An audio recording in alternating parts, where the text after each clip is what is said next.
100కు పైగా దీర్ఘకాలిక సమస్యలకు ఎటువంటి ఆపరేషన్ దుష్ప్రభావాలు లేకుండా హోమియోపతి చికిత్స. ప్రముఖ సిద్ధాంతి మరి నందిబట్ల శ్రీహరి శర్మ గారు ఇప్పుడు మనతో పడినారు. మరి గురుగారితో మాట్లాడదాం, మరి తీసుకోవాల్సిన జాగ్రత్తలు ఏంటో అడిగి తెలుసుకుందాం. నమస్తే గురుగారు. వాగర్థావివ సంపృక్తౌ వాగర్థ ప్రతిపత్తయే జగతః పితరౌ వందే పార్వతీ పరమేశ్వరౌ ఆదిత్యాయ చ సోమాయ మంగళాయ బుధాయ చ గురుశుక్ర శనిభ్యశ్చ రాహవే కేతవే నమః. శృంగేరి జగద్గురు పీఠాధిపతులకి కంచి పీఠాధిపతులకి నమస్కారములు తెలియజేసుకుంటూ కార్యక్రమాన్ని ప్రారంభిద్దాం. గురుగారు, మెయిన్గా గ్రహణాలు ఏదొస్తున్నా కానీ ఖచ్చితంగా ప్రజలలో ఒక క్యూరియాసిటీ అనేది కూడా మనం చూస్తూ ఉంటాం. ఏంటంటే అరే అది మన మీద ఎంత ప్రభావం చూపిస్తూ ఉంటుంది, అంటే అలాంటి టైంలో మనం తీసుకోవాల్సిన జాగ్రత్తలు ఏంటి అని కూడా అంటాం. కాకపోతే నేను అడిగే క్వశ్చన్ ఏంటంటే, ఈసారి ప్రపంచం మీద ఎలాంటి ప్రభావం అనేది చూపించబోతుంది ఈ గ్రహణం అనేది? మనం గ్రహణము అనేటువంటిది అనేక మంది దృష్టిలో ప్రకృతిలో జరిగేటువంటి ఒక దృశ్య చూస్తాం. వాస్తవానికి అంతరిక్షము కేవలం ఇది భూమికి ఆకాశమే కాదు, ఈ విశ్వంలో అనేక భూములు, అనేక సూర్యులు అనేటువంటివి ఉన్నాయి, గెలాక్సీలు చాలా ఉన్నాయి, మనం ఒకటి చిన్నది. అయితే మనకు అనాదిగా మనం యుగ యుగాల నుంచి గమనించుకున్నట్లయితే ప్రకృతితో మమేకమైనటువంటి మనము ఈ ప్రకృతిలో జరిగేటువంటి మార్పులకి అనుగుణంగా ఏమేం జరుగుతున్నాయని పరిశోధన చేసిన మహర్షుల యొక్క తెలిపిన వివరాల ప్రకారం కనుక చూసినట్లయితే గ్రహణములు, ఎక్లిప్సెస్, ల్యూనారాస్ వల్ల కామెట్స్, తోకచుక్కలు పడిపోవడం, ఇవన్నీ కూడా మనం జాగ్రత్తగా గమనిస్తే కొన్ని సూచనలు మనకు తెలియచేయబడం జరుగుతుంది. ఉదాహరణకి మనము యేసుక్రీస్తు జననం అనేటువంటిది తీసుకున్నాం అనుకోండి. ఆ నక్షత్రం ఒకటి ఉదయించింది అని చెప్పి వాళ్ళ గ్రంథాల్లో రాసుకుంటుంటారు. అనేక సందర్భాల్లో నక్షత్రాలు కిందకు రాలుతున్న సందర్భంలో ప్రముఖమైనటువంటి వ్యక్తులు, రాజులు మరణించారు. తదనంతరం బ్రిటిష్ పరిపాలకులు చార్లెస్ వాళ్ళందరూ కూడా చెప్పడం జరిగింది. మన స్క్రిప్చర్స్ ప్రకారం కనుక చూసుకున్నట్లయితే ఈ గ్రహణాలు అనేటువంటివి ఏర్పడిన తరువాత కొన్ని రోజుల తదనంతరం లేదా గ్రహణాల కంటే ముందు కొన్ని విపత్తులు సంభవిస్తాయి, ప్రకృతి విపత్తులు సంభవిస్తాయని చెప్పి మనకు శాస్త్రం తెలియజేస్తుంది. ఇది చాలామంది అంగీకరించరు. చాణక్య వీక్షించేటువంటి ఐడ్రీమ్ ప్రేక్షకులు కూడా గమనించాల్సింది ఏంటంటే, అందరికీ తెలిసిందే మహాభారత యుద్ధం. వ్యాస భగవాన్ల వారు రచించినటువంటి మహాభారత యుద్ధం జరగడానికంటే ముందు 2 గ్రహణాలు ఒకే నెలలో సంభవించాయి అని చెప్పి ఉటంకించడం జరిగింది. అంటే ఒకే నెల అంటే మనం ఇప్పుడు తెలుసుకునేటువంటి ఇంగ్లీష్ ఆగస్టు, సెప్టెంబర్, అక్టోబర్ అలా కాదు, మాసములు. దాని తదనంతర పరిణామాల ప్రకారము ఏం జరిగింది? ఈ మహాభారత యుద్ధం జరిగి ద బిగ్గెస్ట్ వరల్డ్ వార్, కురుక్షేత్రం ఇన్ ద యూనివర్స్, కురుక్షేత్రం, కొన్ని కోట్ల మంది మరణించడం జరిగింది. First world war, second world war లక్షల మంది మరణిస్తేనే గొప్పగా ఇప్పటికీ పుస్తకాల్లో చెప్పుకుంటాం. కానీ మనము మన చరిత్రను మనం చెప్పుకోలేకపోతున్నాం. అంటే చాలామంది దృష్టిలో నేను ఇంతకుముందు చెప్పినట్టుగా ప్రకృతిలో జరిగే ఒక వింత, ఇది ప్రకృతికి సంబంధించింది. ఏమైనా కానీ విపత్తులు వస్తే ఈ సంబంధించినటువంటి ప్రకృతి విపత్తులు సంభవిస్తాయి, మానవాళికి ఏం సంబంధం లేదు అని చెప్పి కొట్టిపరేస్తారు. చాలామంది ఈ గ్రహణాలకి మానవాళికి ఉన్నటువంటి సంబంధాన్ని సీరియస్గా తీసుకోలేకపోతున్నారు. చాలామంది ఒక జోక్ లాగా మాట్లాడతారు. మన శాస్త్రం గురించి మాట్లాడినట్టయితే ఇది ప్రకృతిలో కదా అని అంటారు. అంటే మనం ప్రకృతిలో మనము కూడా ఒక భాగమే కదా. ప్రకృతి అంటే చెట్లు, చేమలు, అడవులు, పర్వతాలు, నదులు, సముద్రాలే కాదు. ప్రకృతిలో జంతుజాలము, జీవజాలం ఉంది. జీవజాలంతో కూడుకున్నదే ప్రకృతి. ఈ జీవజాలంలో మనము క్షీరదాల జాతికి సంబంధించినటువంటి వాళ్ళు, మానవులు. కాబట్టి మనం ఎప్పుడైనా కానీ చరిత్రని మనం గమనించాలి. ఎప్పుడో వేల ఏళ్ల కింద జరిగిన మహాభారత యుద్ధం అవన్నీ పక్కకు పెడితే 1940 తర్వాత అనేక గ్రహణాలు వచ్చిన సందర్భంలో ఆ తదనంతరం జరిగినటువంటి ఫస్ట్ వరల్డ్ వార్ కావచ్చు, సెకండ్ వరల్డ్ వార్ కావచ్చు, అంటే 1920లో అవన్నీ జరిగి ఉంటాయి. తర్వాత అనేక విపత్తులు, అంటే విపత్తులు ప్రకృతి విపత్తులు అని అంటే ఏంటి? భూకంపాలు రావడం, సునామీ ప్రభావం రావడం, యుద్ధ వాతావరణం ఏర్పడి వేల మంది మరణించడం, ఇవన్నీ ప్రకృతి విపత్తులే కదా. కాబట్టి ఈ గ్రహణాలంటూ ఏర్పడిన తర్వాత నేను చాలా సీరియస్గా వీటి మీద రీసెర్చ్ చేసి ఉన్నాను. అనేక మంది భుజ్ ప్రాంతంలో, చైనాలో, అలాగే మొన్నటికి మొన్న సంబంధించినట్టు అనేక ప్రకృతి విపత్తుల్లో ముందు వెనక గ్రహణాలు చోటు చేసుకున్నాయి. ఓకే. ఇప్పుడు అస్సాం మనం చెప్పుకుంటున్నాం. అస్సాంలో తీవ్రవాద కలాపాలు జరిగినటువంటి సందర్భంలో 5,000 మంది పైగా మరణించారు. ఆ సంబంధించినటువంటి సంఘటనకి ముందు ఈ గ్రహణాలు అనేటివి ఏర్పడ్డాయి. అంతెందుకు చాణక్య, మొన్నటి జరిగినటువంటి తీసుకుందాం. మీరు ఫస్ట్ అన్నారు ఈ సంవత్సరం చంద్రగ్రహణం మార్చిలో వచ్చింది, ఇప్పుడు 7వ తారీఖు వస్తుంది అని. 14 మార్చికి వచ్చింది కదా, మన భారతదేశంలో కనిపించలేదు, కానీ విక్టిమ్ భారతదేశం అయ్యింది కదా. దాని తదనంతర పరిణామాల వల్ల ఏం జరిగింది? ఎయిర్ బస్ కూలింది, ఎయిర్ ఇండియాది. 283 మంది పైగా మరణించారు. పెహల్గాం దాడి జరిగింది. అసలు భారతదేశానికి పాకిస్తాన్కి యుద్ధం వస్తుందేమో అన్నట్టుగా కూడా తయారైంది. ఇంకా చెప్పాలి అని అంటే ఒకే నెలలో 2 గ్రహణాలు వచ్చాయి. మార్చి 14 సూర్యగ్రహణం, మార్చి 20 చంద్రగ్రహణం, మార్చి 29 సూర్యగ్రహణం. ఈ ఏర్పడిన తదనంతర కారణాల వల్ల ఒక అన్సర్టైనిటీ అనేటువంటిది ప్రపంచవ్యాప్తంగా వచ్చింది. ముఖ్యంగా సాఫ్ట్వేర్ ఫీల్డ్లో చాలామంది జాబులు కోల్పోయారు. ఎవరైనా ప్రశాంతంగా ఉన్నారా? మీకు తెలిసినటువంటి ఫ్రెండ్స్లలో ఎవరైనా కదిలించిన సంవత్సరం కిందట లైఫ్ స్టైల్ ఎలా ఉండింది, ఈ మార్చి తర్వాత ఉన్నటువంటి లైఫ్ స్టైల్ని గమనించారా? ఎవరైనా హ్యాపీగా ఉన్నట్టు కనిపిస్తున్నారా? లేదు. ఏదో ఒక అలజడి, యాంగ్జైటీ. ఈ రోజు గడిస్తుంది, రేపు ఎలా ఉంటుందో తెలియదు. ఈరోజు రాత్రి వరకు బాగుంది, పడుకునేటప్పుడు అనుకుని నిద్రపోతారు, తెల్లారి లేస్తే ఎలా ఉంటుందో తెలియదు. ఇవన్నీ ఎందుకు జరిగాయి? గ్రహణాల ప్రభావం తర్వాత వచ్చినటువంటి అనేకమైనటువంటి మార్పుల వల్ల. ఇంకా బాగా తెలియాలంటే చాణక్య, మొన్నటికి మొన్న 1వ తారీఖు మిడ్నైట్ ఆఫ్ఘనిస్తాన్లో భూకంపం ఏర్పడింది, ఎర్త్క్వేక్. అఫీషియల్గా 1,500 మంది అని చెప్తున్నారు, అన్అఫీషియల్గా ఇంకా ఎక్కువ ఉండొచ్చుగా. సూడాన్ పర్వత ప్రాంతంలో కొండ చర్యలు విరిగిపడి ఒక విలేజ్ మొత్తం పోయింది, ఒక గ్రామం. అంటే దాదాపు ఆ గ్రామంలో 1000 మంది నివసిస్తున్నారు. మన ఎయిర్ ఇండియా యాక్సిడెంట్లో ఒక్కడు బతికినట్టు ఆ విలేజ్లో ఒక్కడే బతికాడట. మరి పాకిస్తాన్ వరదలు వచ్చాయి. మన వాళ్ళు, మన భారత ప్రభుత్వం, మోడీ పరిపాలన ఉన్నాం కాబట్టి మానవత్వానికి చాటుకొని అలర్ట్ చేశాం కాబట్టి 800 మంది మాత్రమే మరణించడం జరిగింది. లేకపోతే వేల సంఖ్యలో సింధు నది ప్రాంతం మొత్తం మునిగిపోయి ఉండేది. అంటే వీటి యొక్క ప్రభావం అనేది అంటే గ్రహణాల వల్ల కూడా ఉండొచ్చు అంటారా? గ్రహణాల వల్ల కాదు, గ్రహణాలు వస్తున్నప్పుడు సంకేతాలు జరుగుతాయి, ముందు ఖచ్చితంగా జరుగుతాయి ఒకే నెలలో. ఈసారి గమనించుకుంటే ఇదే భాద్రపద మాసంలో మళ్ళీ 21వ తారీఖు రోజున కూడా సూర్యగ్రహణం ఏర్పడబోతుంది. అంటే ఒకే నెలలో 2 గ్రహణాలు వస్తున్నాయి. ఈ చంద్రగ్రహణం అనేటువంటిది ప్రపంచవ్యాప్తంగా దాదాపు 80% కనిపిస్తుండవచ్చు. అమెరికా ప్రాంతంలో ఈ చంద్రగ్రహణం లేదు, సూర్యగ్రహణం కూడా లేదు.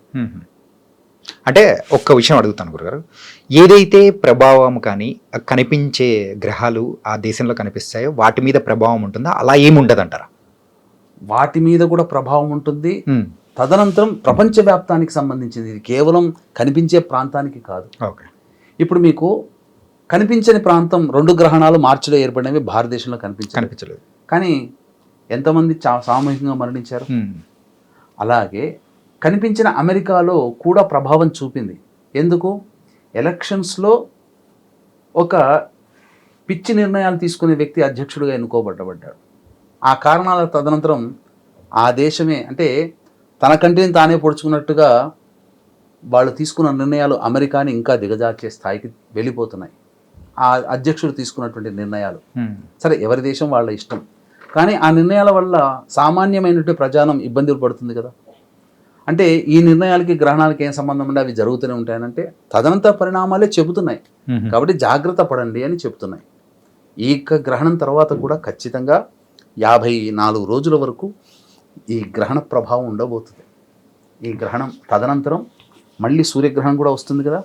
ఈ సూర్యగ్రహణం అమెరికాలో కనబడదు, చంద్రగ్రహణం కూడా అమెరికాలో కనబడదు. మన భారతదేశంలో కేవలం చంద్రగ్రహణమే. కానీ 21వ తారీఖు రోజున ఏర్పడే సూర్యగ్రహణం ఏదైతే ఉందో ఆస్ట్రేలియా, న్యూజిలాండ్, ఫిజీ, అంటార్కిటికా వంటి ఖండాలలో ఈ యొక్క చెప్పినటువంటి దేశాల్లో కనబడుతుంది. కాబట్టి కొంత ప్రభావము ఏర్పడుతుంది. మీకు అందుకే గమనించుకుంటే ఆస్ట్రేలియాలో ఇప్పుడు ఇండియన్ హెసిటేషన్ స్టార్ట్ అయింది, గమనించారు కదా.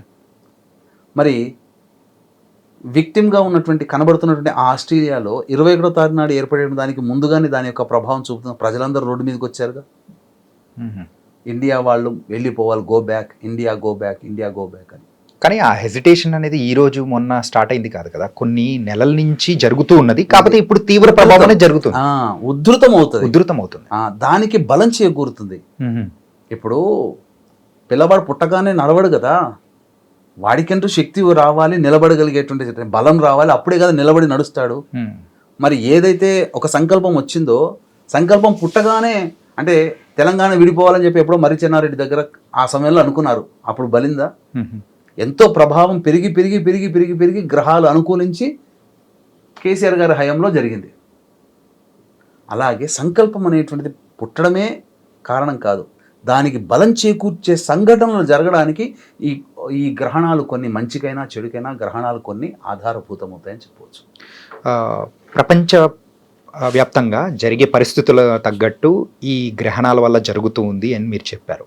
కానీ ప్రకృతి విపత్తులు కానీ, సో ఈ క్లైమేటికల్ చేంజెస్ కానీ ఏమైనా జరిగే అవకాశాలు ఉంటాయి గ్రహణాల వల్ల? కానీ తప్పకుండా ఉంటుంది. ఓకే, ఖచ్చితంగా ప్రకృతి విపత్తులు, చంద్రగ్రహణం, సూర్యగ్రహణ ప్రభావం వలన సునామీ ప్రభావాలు రావడం కానీ, లేదా వాటర్ లెవెల్స్ ముందుకు జరగడం కానీ, సముద్రాలు వీటికి సంబంధించి భూకంపాలు రావడం కానీ, కొండ చర్యలు విరిగిపడి ఆ చుట్టుపక్కల ఉన్నటువంటి ప్రాంతాలు కానీ, లేకపోతే మీకు ఈ గ్రహణ ప్రభావం ఉన్నప్పుడు మొత్తం క్లౌడ్ బరస్ట్ అయిపోయి ఎంతమంది చనిపోయారు నాయన. ఖచ్చితంగా గ్రహణాలకి ముందు వెనక ఈ రకమైనటువంటి విపత్తులు సంభవిస్తాయి.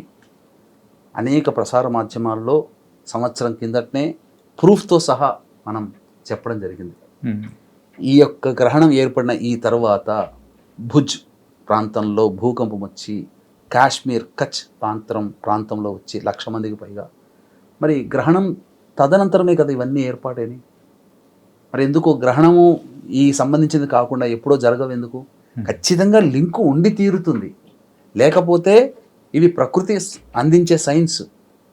కాబట్టి మనం వీటిని పూర్తిగా పరిశోధించారు, రీసెర్చ్ చేశారు. కాబట్టి మన మహర్షులు, ఇప్పుడు వాళ్ళని సైంటిస్టులు అంటున్నాం, వాళ్ళు మనకు మహర్షులు, వాళ్ళే సైంటిస్టులు. అలాగే మనుషుల మీద ఎంత అంటే వాళ్ళ మైండ్ సెట్ కానీ వాళ్ళ పరిస్థితులకు తగ్గట్టు ప్రభావం ఉంటుందని మీరు క్లారిటీగా చెప్పారు. అలాగే ఇది పర్సన్ టు పర్సన్, సో వాళ్ళ మీద ప్రభావం అనేది ఎలా ఉంటుంది, తీసుకోవాల్సిన జాగ్రత్తలు ఏంటంటారు గురుగారు? ఒక చిన్న మాట కూడా మీకు తెలియజేస్తాను దీని ముందు, మీ యొక్క మాటకి చెప్పడానికి అంటే ముందు. గుంటూరులో ఒక వింతైనటువంటి వైరస్ అనేటువంటిది వచ్చింది. ఊరు జ్వరాలతో బాధపడి చాలామంది అన్నారు. మరి ఎప్పుడు బయటపడనటువంటిది ఈ గ్రహణం ఏర్పడుతున్న వారం 10 రోజుల ముందు ఎందుకు రావాలి? వర్షాలు ఎప్పుడో స్టార్ట్ అయ్యాయి కదా, జూన్లోనే స్టార్ట్ అయ్యాయి.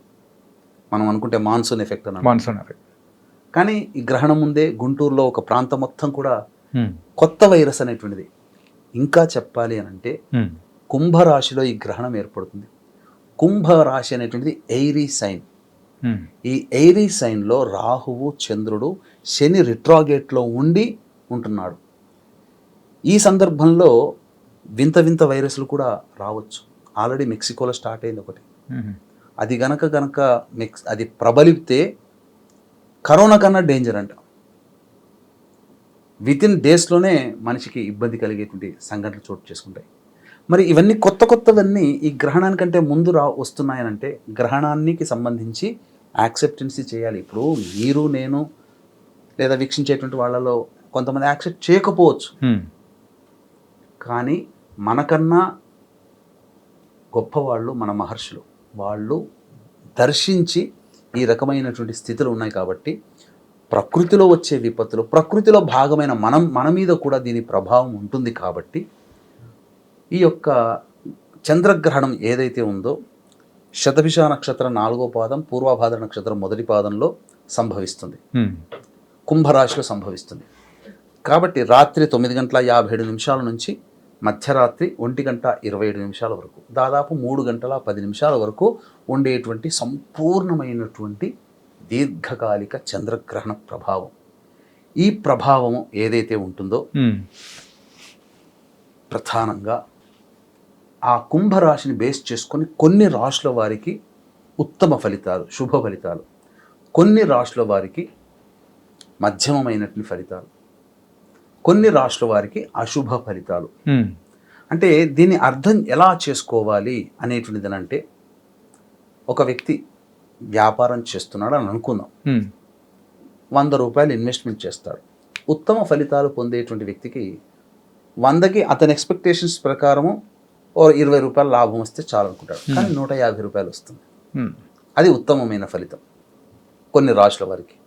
కొన్ని రాశుల వారికి 100 రూపాయలు ఇన్వెస్ట్మెంట్ చేసినప్పుడు లాభము రాకపోగా ఏదైతే 20 అనుకుంటాడో ఆ 20 నష్టపోతాడు, అంటే 80 రూపాయలు. అది అశుభ ఫలితాలు ఏవైతే ఉన్నాయో ఆ 100 రూపాయలు ఏదైతే ఇన్వెస్ట్మెంట్ చేస్తాడో 20 తనకు మిగులుతుంది, 80 రూపాయలు లాస్ అవుతాడు. అర్థమైంది కదా కాన్సిక్వెన్స్?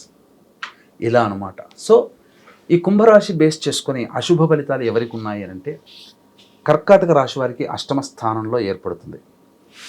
అలాగే వృశ్చిక రాశి వారికి అర్ధాష్టమ స్థానంలో, కుంభరాశికి రాశిలోనే, మీన రాశికి 12వ రాశిలో. కాబట్టి కర్కాటక, వృశ్చిక, కుంభ, మీన రాశిలో జన్మించినటువంటి వారికి సంపూర్ణముగా కొంత అశుభ ఫలితాలన్నింటినీ కలుగుతాయి. ఇక నేను ఏదైతే మధ్యమ ఫలితాలు అన్నానో, మిథున రాశికి, సింహరాశికి, అలాగే తులారాశికి, మకర రాశిలో జన్మించినటువంటి వాళ్ళకి మధ్యమ ఫలితాలు వస్తాయి. ఎక్కువగా నష్టం ఉండదు, తక్కువ నష్టం. అలాగే సంపూర్ణమైనటువంటి ఉత్తమ ఫలితాలు ఎవరికైతే చెప్పబడ్డంటే మేషరాశి, వృషభ రాశి, కన్యా రాశి, ధనుస్సు రాశిలో జన్మించినటువంటి వారు ఉత్తమమైనటువంటి ఫలితాలు పొందుతారు. కాబట్టి ఇప్పుడు అనేక ప్రసార మాధ్యమాలలో వస్తున్నటువంటి భయభ్రాంతులకి గురి చేసేటువంటి విధంగా భయపడిపోకుండా వీక్షించేటువంటి ఐడ్రీమ్ ప్రేక్షకులు కూడా ఏదో జీవితము పెనం మించి పొయ్యి మీద పడ్డట్టుగా, లేదా పెనంలోంచి గారెల బుట్టలో, బూరెల బుట్టలో పడ్డట్టుగా అలా ఏమీ ఉండదండి. వాస్తవానికి ఉన్న కష్టాలు ఎవరికైనా ఉంటాయి, సుఖాలు అందరికీ ఉంటాయి, కష్టాలు అందరికీ ఉంటాయి. మంచిగా లేని రాశుల్లో చెప్పబడినటువంటి రాశిలో జన్మించినటువంటి వాళ్ళకి కొద్దిగా కష్టాలు ఎక్కువ అవుతాయి. ఓకే, అంటే ఎలా? ఒక పని మనకు గంటలో అయిపోయే పని 3 గంటలు పడుతుంది, అది అశుభ ఫలితాలు. గంటలో అయిపోయే పని 2 గంటలు పడుతుంది, మధ్యమ ఫలితాలు. మంచిగా ఫలితాలు చెప్పేటువంటి రాశిలో జన్మించిన వాళ్ళకి గంటలో అయిపోయే పని అరగంటలో అయిపోతుంది. అంటే టక్కున ఇలా ప్రాసెస్ స్పీడ్ అనమాట, అంతే.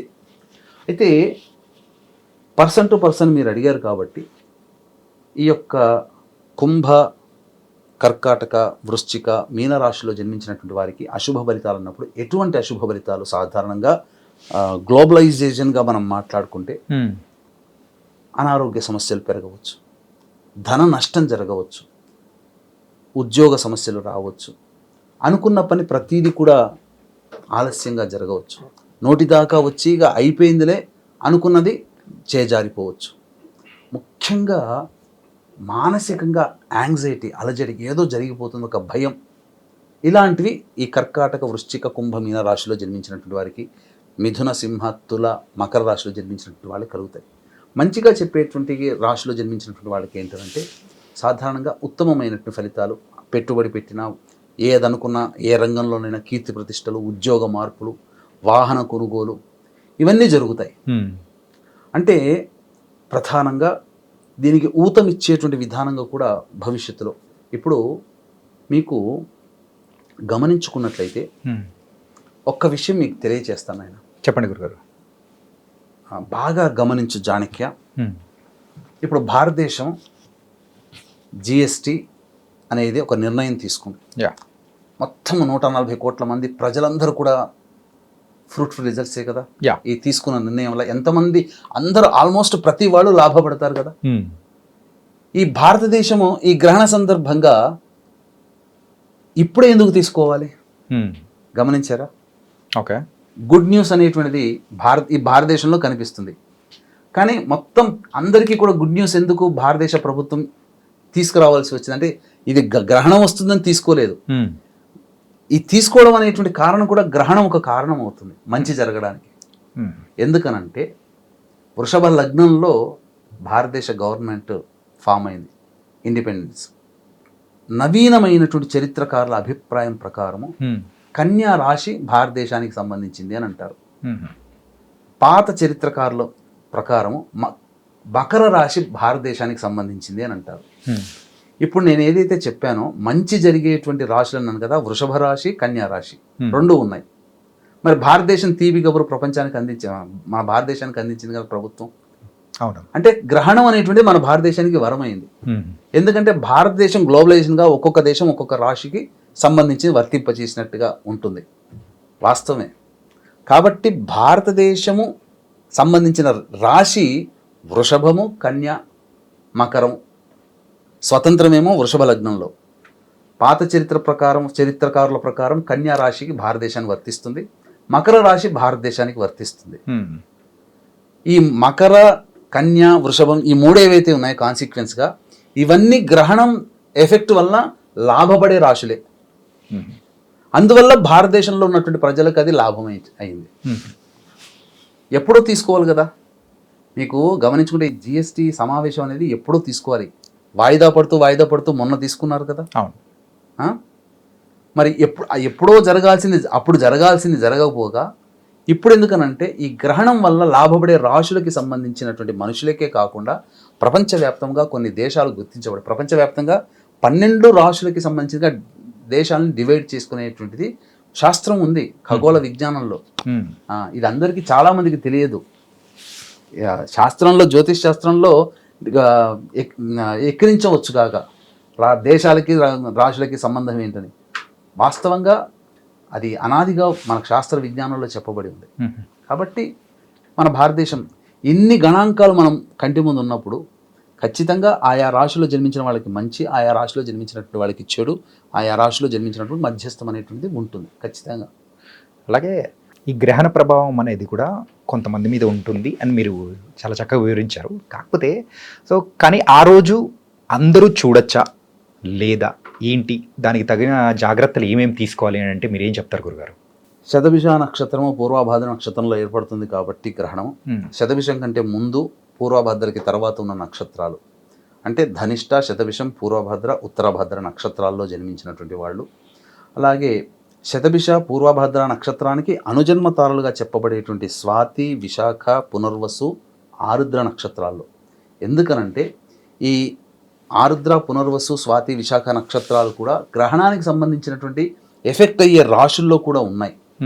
కాబట్టే చాలామంది ఈ నక్షత్రాలకి అనుజన్మ తారల నక్షత్రాలకు సంబంధం లేదు కదా అని అంటారు.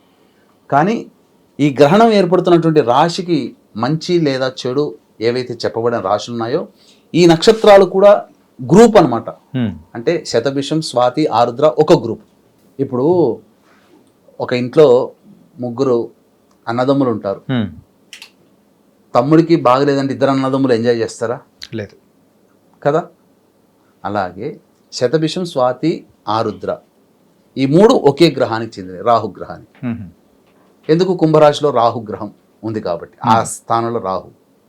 అలాగే విశాఖ, పునర్వసు, పూర్వభాద్ర నక్షత్రంలో ఏర్పడుతుంది కాబట్టి ఈ సంబంధించినటువంటిది. ఈ రకంగా ఈ 8 నక్షత్రాల్లో జన్మించినటువంటి వాళ్ళు, కర్కాటక, వృశ్చిక, కుంభ, మీన రాశిలో జన్మించినటువంటి వాళ్ళు ఈ గ్రహణాన్ని చూడకూడదు. ఓకే. అంటే ఇది నమ్మే వాళ్ళకు నమ్మని వాళ్ళకు గురించో అని క్వశ్చన్ కాదు. ఏంటంటే గ్రహణాల సందర్భంలో కూడా ఇంటిని క్లీన్ చేసుకోవడం కానీ, తినకపోవడం కానీ, అండ్ ఆ టైంలో కూడా చాలా వరకు నియమనిష్టలు అనేది కూడా పాటిస్తూ ప్రతి ఒక్కరూ ఉంటూ ఉంటారు. అదేంటంటే ఒకటి మెయిన్గా ఏంటంటే సనాతన ధర్మం ప్రకారం కానీ చూసుకుంటే అంటే మన పూర్వీకులు చెప్పారు, దాన్ని మనం పాటిస్తున్నామని అంటుంది. మరి సైంటిఫికల్గా ఒకసారి మనం అబ్జర్వ్ చేసుకుంటే ఏదైతే గ్రహణ ప్రభావం రోజు ఆ రేస్ ఏదైతే మన భూమి మీదకి పడుతూ ఉంటాయో అది మంచిది కాదు అనే ఉద్దేశం అనేది కూడా ఉంటుంది. మరి దీనిలో మీరు దేనికి ఏకీభవిస్తారు అండ్ దేని ప్రకారం ముందుకెళ్ళాలంటారు? వాస్తవానికి ఈ గ్రహణం అనేటువంటిది ఏర్పడుతున్న సందర్భంలో మనము సైంటిఫిక్ రీజన్ ప్రకారం చెప్పుకుందాం, జ్యోతిష్య శాస్త్ర విజ్ఞాన ప్రకారం కూడా చెప్పుకుందాం. ఫస్ట్ అందరూ ఇష్టపడేది సైంటిఫిక్ రీజన్ అనుకుందాం. ఓకే. ఏమవుతుంది, ఓజోన్ పొర అనేటువంటిది ఓపెన్ అవుతుంది. ఓకే. డైరెక్ట్గా అంతరిక్షంలో కేవలం మనం పీల్చే గాలి ఉంటుందా? అంతరిక్షంలో 1000 అడుగులు పైకి వెళ్ళండి, గాలి పీల్చుకోగలుగుతారా? లేదు. మరి గాలే దొరకదు. కోట్ల కిలోమీటర్ల దూరంలో ఉన్న అంతరిక్షంలో మనం పీల్చే ఆక్సిజన్ ఉంటుందంటే నమ్మగలుగుతామా? విషవాయువులు ఉంటాయండి, మనం బతకలేము. ఆ విషవాయువులు డైరెక్ట్గా మన భూమి మీదకి వచ్చేసేస్తాయి. అందువల్ల ఏమవుతుంది, దాని ప్రభావం వల్ల కొంత అనారోగ్య సమస్యలు భవిష్యత్తులో ఏర్పడతాయి. పూర్వకాలంలో ఎక్కువగా నిల్వ చేసుకునే పదార్థాలు ఉండేటివి. కాబట్టి ఆ నిల్వ చేసుకునే పదార్థాలని అడ్డుకునే శక్తి దర్భలకి మాత్రమే ఉంది. అందుకనే నిల్వ ఉండేటువంటి కూరగాయలు నీటిలో కానీ, ఇప్పుడు అందరు కూడా ఒకప్పుడు అంటే బావిలో ఉండేటివి, ఇప్పుడు బావిలు ఎక్కడున్నాయి, అన్నీ ఓవర్ హెడ్ ట్యాంకులే ఉన్నాయి. ఆ ట్యాంకుల్లో దర్భపుల్లలు వేసుకోవాలి, కూరగాయలు వాటిలో వేసుకోవాలి, బియ్యం వాటిలో దర్భపుల్లలు వేసుకోవాల్సింది. ఖచ్చితంగా దర్భపుల్లలు వాడాలి. ఇది మన వాళ్ళు అనాదిగా ఆచరిస్తున్నారు. వాళ్ళు ఏం చేశారు, అమెరికన్ సైంటిస్టులు దర్భపుల్ల మీద ఎందుకు చేస్తున్నారని చెప్పి వాళ్ళు చేసి గామా రేస్ ఎక్స్రేస్ని కూడా ఆపగలుగుతుంది దర్భపుల్లలు అని చెప్పి వాళ్ళు చెప్పారు. అప్పటి నుంచి మన వాళ్ళు పాటిస్తూ ఉన్నారు. ఓకే. కాబట్టి అప్పటి నుంచి మన వాళ్ళని ఇప్పుడు మనం చెప్పుకునే సైన్స్ని ఇష్టపడే వాళ్ళు పాటిస్తున్నారు. కానీ అనాదిగా 1000 సంవత్సరాల నుంచి మన వాళ్ళు పాటించేదే ఇది, దర్భపుల్లలు వేస్తారు. చాలా మందికి దర్భకి గరికకి తేడా లేదు, తెలుసుకోలేరు. గరిక వేరు, దర్భ వేరు. అది పూజా స్టోర్లో దొరుకుతుంది. ఇక ఆ రోజు నియమాలు అనేటువంటిది ఏంటంటే, సాధారణంగా పూర్వకాలంలో తలుపులు కిటికీలన్నీ మూసేవాళ్ళు, ఎందుకంటే ఆ విషవాయువులు రాకుండా. వాస్తవంగా ఆ సమయానికి అలా చెయ్యాలి కూడా. ఓకే.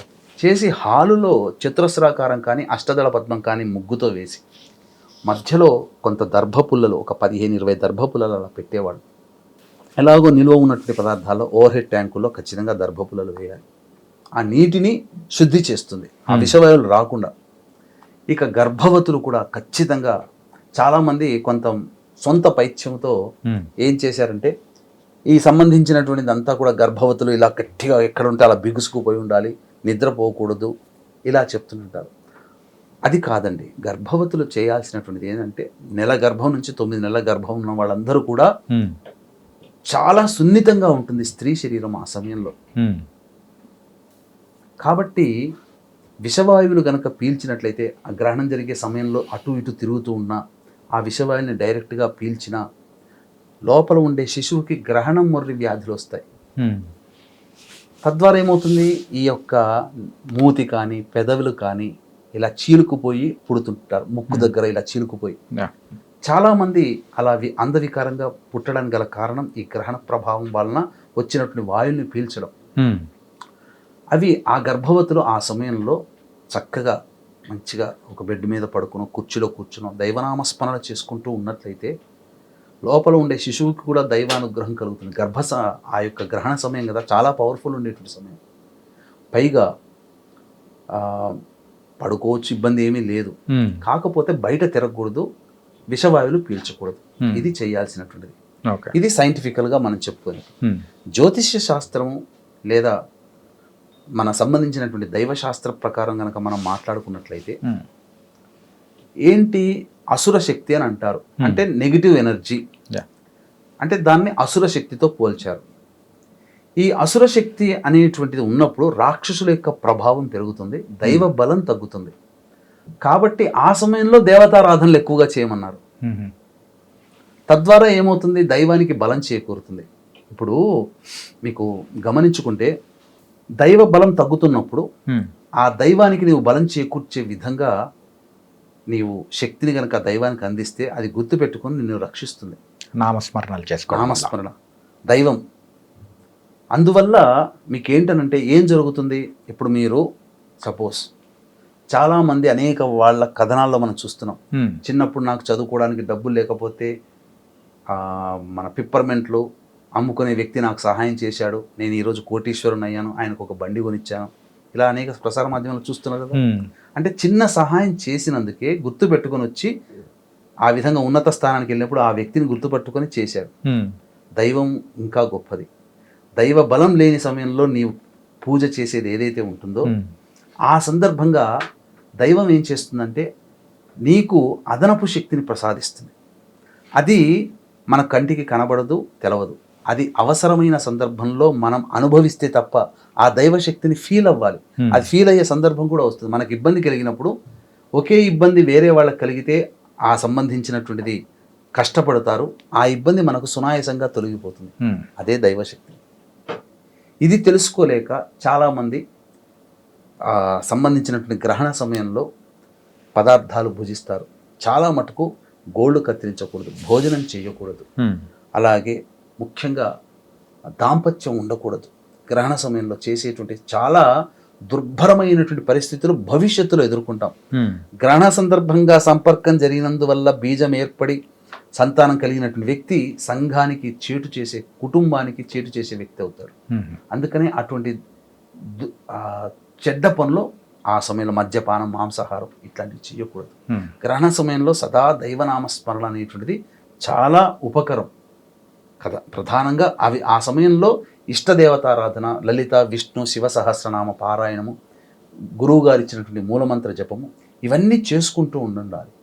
ఖచ్చితంగా ఆ గ్రహణ సమయంలో పాటించాలి. ముఖ్యంగా ఈ చెప్పబడినటువంటి కర్కాటక, వృశ్చిక, కుంభ, మీన రాశిలో, మిథున, సింహ, తుల, మకర రాశిలో జన్మించిన వాళ్ళు ఖచ్చితంగా పాటించి తీరాల్సిందే.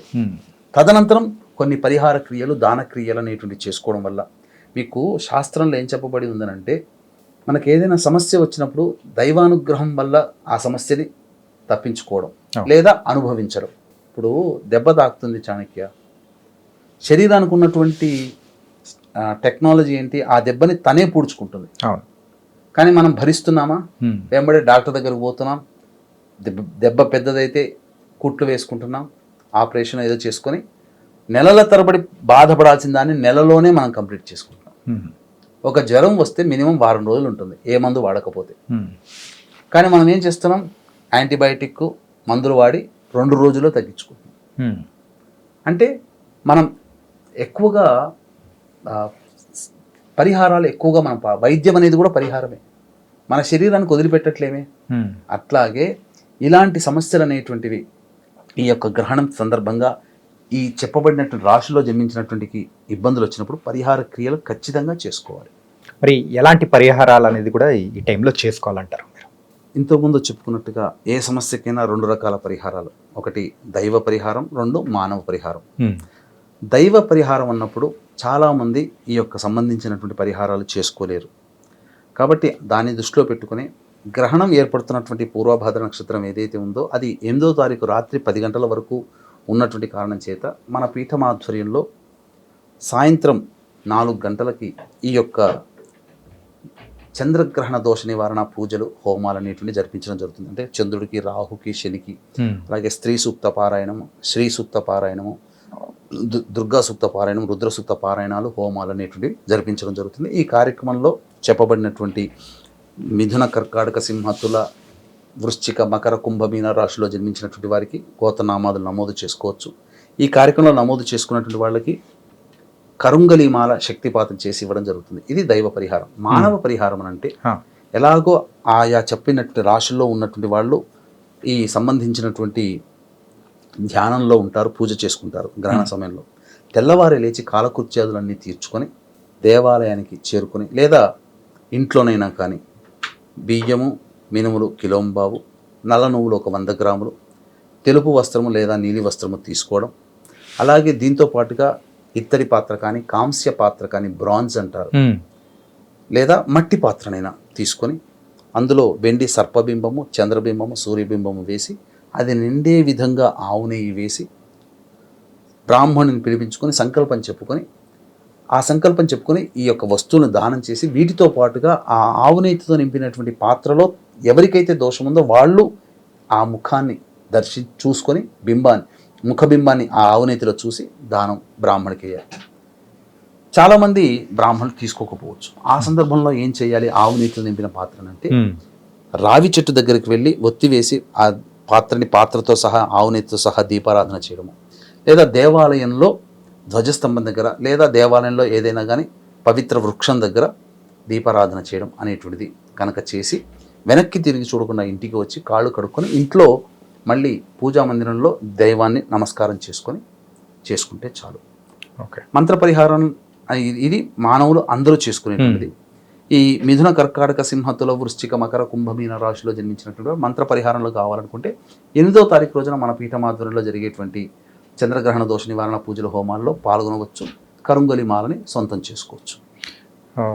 చాలా ధన్యవాదాలు గురుగారు. ఎందుకంటే ఈ గ్రహణాల గురించి చాలా వరకు ఉన్న అపోహలు కానీ ఏంటంటే ఒక్కొక్కరు ఒక్కొక్క రకంగా భయపెట్టడం అనేది కానీ, సో కొన్ని చోట్ల ఏమవుతుందంటే కొన్ని తప్పుడుగా కానీ, సో ఎవరైతే చూస్తున్నారో వ్యూవర్స్కి కూడా అర్థం కాని విశేషం అంటే ఆ మైండ్ సెట్లో పడిపోతున్నారు. ఎవరికి ఏం చెప్పాలనో ఇది కరెక్టా కాదా అనేది అని కూడా కానీ మీరు చెప్పింది ఏదైతే ఉందో పర్ఫెక్ట్గా చెప్పారు. అండ్ ఎలాంటి పరిహారాలు అనేది చేసుకోవాలి, ఎలా ఉండాలి, ఏంటి అనేది కూడా చాలా చక్కగా వివరించి చెప్పారు. నిజంగా చాలా చాలా ధన్యవాదాలు. Thank you so much.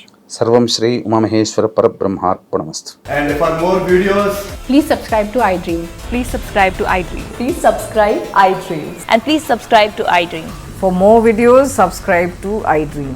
please like, share and subscribe to the channel. Congratulations, iDream. Subscribe to iDream. Subscribe to iDream. So subscribe to iDream Media. iDream ki iDream team andarki huge congratulations. Please subscribe iDream Media.